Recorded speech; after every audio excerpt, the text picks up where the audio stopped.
નમસ્તે મિત્રો, હોટલાઇન ન્યૂઝમાં આપનું સ્વાગત છે. મુંબઈથી હું સંજય શાહ અને આજે આપણે વાત કરવાની છે 27 વર્ષની ગુજરાતી યુવતી આન્વી કામદારના અણધાર્યા અવસાન વિશે. માટુંગામાં રહેતી આ છોકરી વ્યવસાયે ચાર્ટર્ડ એકાઉન્ટન્ટ હતી. ડેલોઇટમાં સરસ મજાની જોબ હતી અને સાથે સાથે એ ઇન્સ્ટાગ્રામ પર એક જાણીતી ઇન્ફ્લુએન્સર પણ હતી. એના એકાઉન્ટને ચેક કરીએ તો આપણને ખબર પડે કે લગભગ 3 લાખ ફોલોઅર્સ સાથે આન્વી ઘણા લોકોના મન મોહી લીધી હતી. માત્ર ભારતમાં નહીં, વિદેશમાં પણ જઈને એ સરસ મજાના વ્લોગ એટલે કે વિડીયો બ્લોગ બનાવતી હતી અને લોકોને પ્રભાવિત કરતી હતી. આવી આ અન્વીના પિતા સંજય કામદાર, એમનું અવસાન હજી ગયા જુલાઈમાં જ થયું હતું હાર્ટ એટેકથી. અને આ જુલાઈમાં જાહ્નવીએ જીવ ગુમાવ્યો. વિધિની વક્રતા જુઓ કે એની મમ્મીએ એની આ હાલની વ્લોગ માટેની ટ્રીપ પહેલાં આન્વીને એમ પણ કહ્યું કે દીકરા, જુલાઈ આપણા માટે ભારે છે, તો બને તો તું આ ટ્રીપ પર ના જા.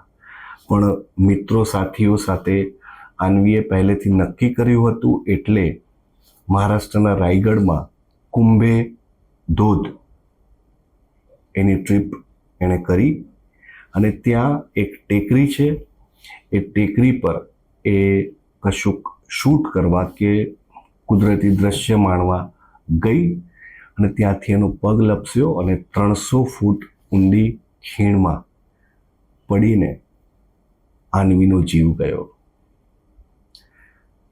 મિત્રો, આપણે સૌ વરસાદમાં ખૂબ ફરવા જઈએ છીએ. નિસર્ગ માણવું આપણને સૌને ગમે છે, પણ નિસર્ગ પોતાની સાથે પડકારો પણ લાવે છે.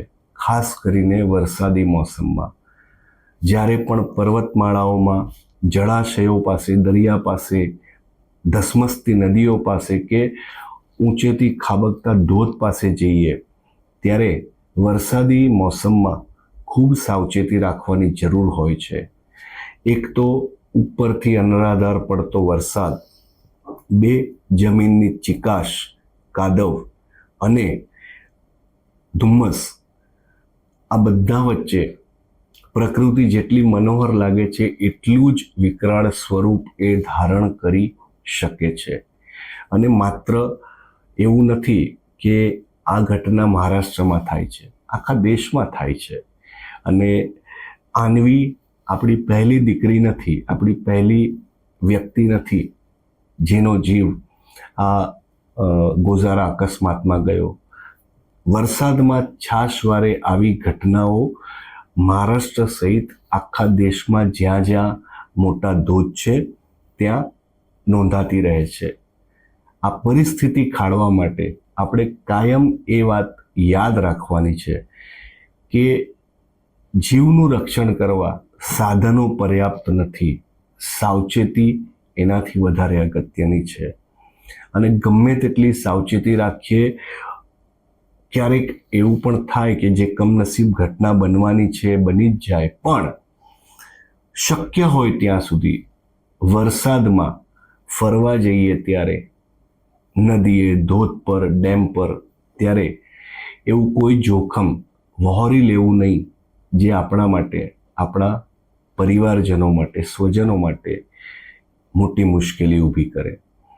અને આપણા દેશમાં ઘણા એવા ધોધ છે જે ખૂબ ભયાનક સ્વરૂપ ધારણ કરે છે વરસાદમાં. એમાં મહત્તમ ધોધ કેરળ, કર્ણાટક, મેઘાલય જેવા રાજ્યમાં છે. આપણે સૌ જાણીએ છીએ કે ગોડ્સ ઓન કન્ટ્રી તરીકે ઓળખાતું કેરળ પ્રવાસીઓને 12 માસ આકર્ષે છે, ક્યારેક શિયાળા માટે, ક્યારેક ચોમાસા માટે. અને જેઓ ચોમાસામાં કેરળ ગયા હશે તેઓને ખબર છે કે એ સમયે આ રાજ્યનું જે સૌંદર્ય હોય છે એ અપ્રતિમ હોય છે. પણ આ જ કેરળમાં કંથનપારા, અથિરાપલ્લી, મીનમુટ્ટી સહિતના કેટલાય ધોધ છે જે ખૂબ જ રૌદ્ર સ્વરૂપ ધારણ કરે છે, કારણ કે કેરળમાં સતત વરસાદ વરસે છે. એવું જ કર્ણાટકમાં છે. કર્ણાટકનો એક મોટો હિસ્સો માત્ર જંગલ આચ્છાદિત છે અને એટલે ત્યાં સતત વરસાદ પડતો જ રહે છે. કર્ણાટકમાં પણ બુરુદે, જોગ, કુંચિકલ, બરકાના એમ કેટલાય ધોધ છે જ્યાં પરિસ્થિતિ વરસાદમાં ગંભીર થઈ શકે છે. આપણે આન્વીની વાત પર પાછા આવીએ તો મહારાષ્ટ્રમાં સહ્યાદ્રી પર્વતમાળાનો ખૂબ મોટો પટ્ટો મુંબઈની લગોલગ શરૂ થાય છે ને છેક ગોવા સુધીને બીજા રાજ્યોની સરહદ સુધી જાય છે. આ પટ્ટો પર્યટકોને વરસાદમાં આકર્ષે છે, શિયાળામાં આકર્ષે છે અને ઉનાળામાં પણ આકર્ષે છે. ત્રણ મોસમમાં આ પટ્ટાનું સ્વરૂપ જુદું હોય છે. અત્યારે વરસાદી દિવસોમાં એ આકર્ષક લાગે છે વરસતા પાણીને લીધે. શિયાળામાં એ આકર્ષક લાગે છે તરફ લીલોતરી અને ધુમ્મસને લીધે. અને ઉનાળામાં આકર્ષક લાગે છે કારણ કે મુંબઈ જેવા શહેરમાં કાળઝાળ ગરમી પડતી હોય ત્યારે લોકો ત્યાં પહોંચે છે શીતળતા માટે. એટલું કરીએ, વરસાદમાં ફરવા જઈએ ત્યારે આપણે ભલે ગમે તેટલો આત્મવિશ્વાસ હોય એવું કોઈ પગલું ના ભરીએ, એક ક્ષણ માટે પણ ના ભરીએ જેનાથી જીવનું જોખમ થાય. આપણે યાદ રાખીએ કે ઘરે આપણા સ્વજનો આપણી રાહ જોઈ રહ્યા છે અને આપણી સામે એક ખૂબ ઉજ્જવળ, સુંદર, ઘટનાઓ સભર જીવન પડ્યું છે. તો વ્લોગ બનાવવા માટે, હરવા ફરવા માટે, આનંદ કરવા માટે કે પ્રમાદ કરવા માટે કે ધમાલ કરવા માટે વરસાદી મોસમમાં વિશેષ કાળજી આવશ્યક છે. આપણે પ્રાર્થના કરીએ કે આન્વીના આત્માને પરમ શાંતિ મળે અને એના પરિવારને આ દુઃખ સહન કરવાની શક્તિ મળે. હોટલાઇન ન્યૂઝ માટે હું સંજય શાહ, મુંબઈથી.